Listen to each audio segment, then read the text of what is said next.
Those medals don't make you a hero, they make you a mouthpiece.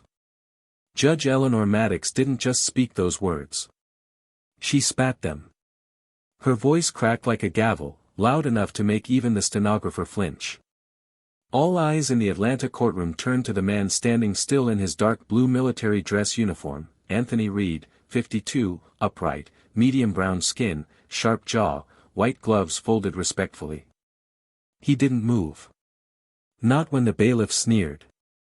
Not when the whispers spread like wildfire behind him. "You're refusing a lawful court order to speak at Jefferson High, Sergeant Reed?" Anthony met her glare. "Yes, Your Honor." The room tensed. A camera clicked from the press section. Eleanor leaned forward. "You're a decorated veteran.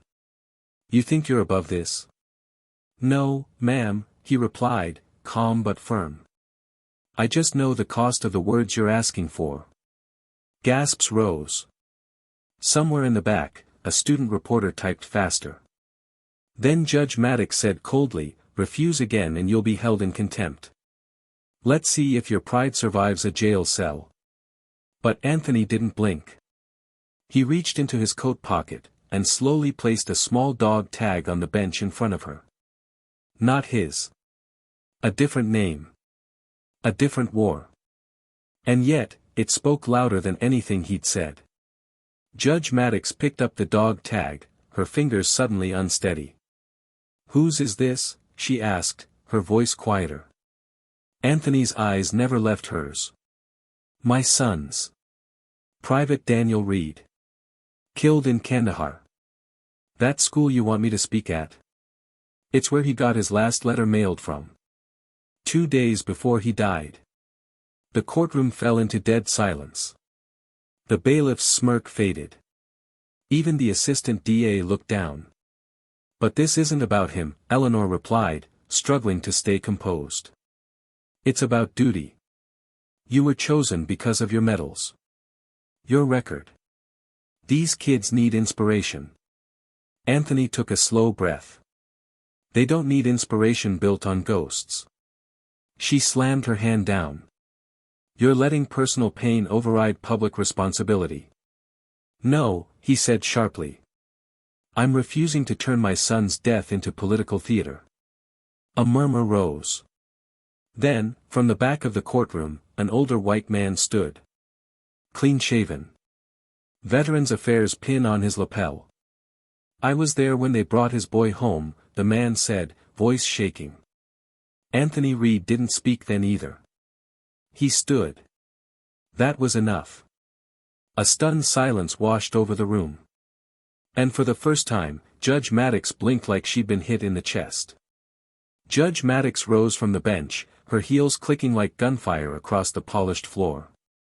"You think silence is noble," she snapped, stepping down toward Anthony. "That you get to decide which traumas deserve a microphone?" Anthony didn't flinch. "I don't hide from pain. I carry it." She stood inches from him now, trying to tower. "Then carry it in front of those students." He looked past her.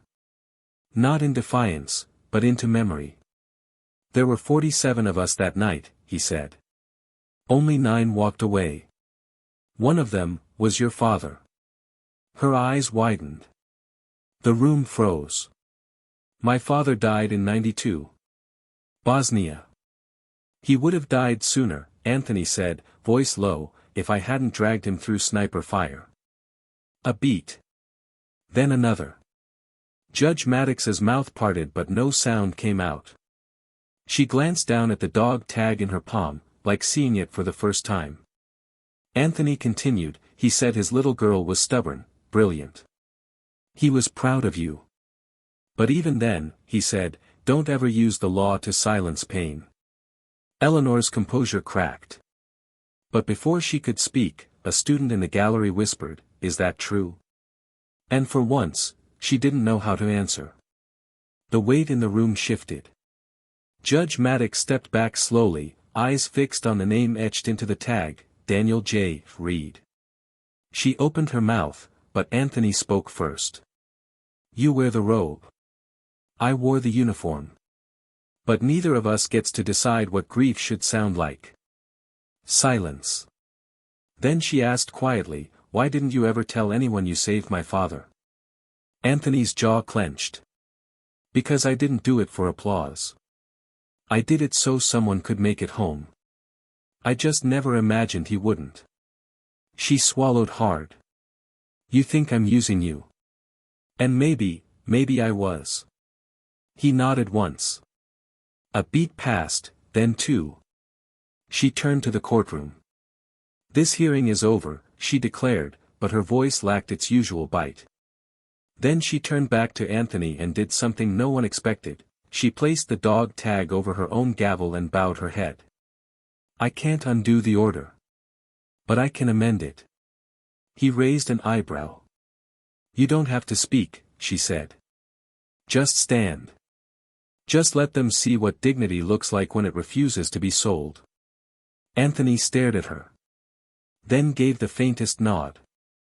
And for the first time in days, his hands stopped shaking. 3 days later, the auditorium at Jefferson High was packed. Reporters lined the back. Students fidgeted in their seats. On stage, the podium stood empty, except for one man. Anthony Reed. No speech. No mic. No slideshow. Just his presence. He stood in full uniform, still and silent, beside a single photograph of his son and a folded flag. Some students laughed at first, until they noticed the tears on the teacher in the front row. Until they saw the principal place his hand on his heart. Until they realized the silence wasn't empty, it was sacred. Then Judge Maddox appeared at the back of the room. Not in her robe. Not to speak. Just to watch. She looked different now. Humbled. Human. As students rose one by one, the room slowly filled, not with noise, but with understanding. And when Anthony stepped off the stage, a little boy ran up to him. "Sir, were you really there?" Anthony looked down, then gently placed the boy's hand over the folded flag. "I still am," he whispered. And in that moment, they understood. Some heroes don't speak because silence is where the ghosts rest. This story reminds us that not all strength is loud. Sergeant Anthony Reed taught us that dignity can be silent, and sometimes, the most powerful message is simply presence. In a world that demands noise, choose to stand for truth, even without words. If Anthony's story moved you, subscribe to our channel, hit that like button, and share your thoughts in the comments. Let's keep honoring those who carry more than medals, they carry memories.